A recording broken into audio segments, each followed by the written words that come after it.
എടോ, നമ്മൾ എത്ര ഉയർന്നു പോയിരുന്നാലും ഒരിക്കൽ നമ്മൾ ഒറ്റപ്പെടും. ഒറ്റപ്പെടലിൻ്റെ ഒരു വേദന നിങ്ങൾ അനുഭവിച്ചിട്ടുണ്ടോ? ഞാൻ അനുഭവിച്ചിട്ടുണ്ട് കേട്ടോ. ആ ഒറ്റപ്പെടലിൻ്റെ വേദന നല്ല സൂപ്പറാണ് കേട്ടോ, അടിപൊളിയാണ്. ഇതുപോലെ ഒരു എന്താ പറയണ്ട, ഒരു മനോധൈര്യം. നമ്മൾ സ്ത്രീകളെന്ന് പറയുമ്പം എന്നെ ഇനി വേറെ ചേട്ടന്മാരോ അനുജന്മാരോ ഒക്കെ എന്നെ തലയിൽ കയറി പൊങ്കാല ഇടരുത്. ഞാൻ എൻ്റെ കാര്യമാണ് പറയണത്. നമ്മൾ സ്ത്രീകൾ ഒറ്റപ്പെടലിൻ്റെ ആ ഒരു ദൗത്യം പൂർത്തിയാക്കുന്നത് എപ്പോഴാണെന്നറിയാമോ? നമ്മുടെ മരണം.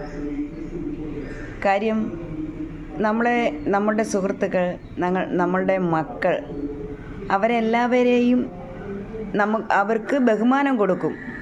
അവരെല്ലാവരും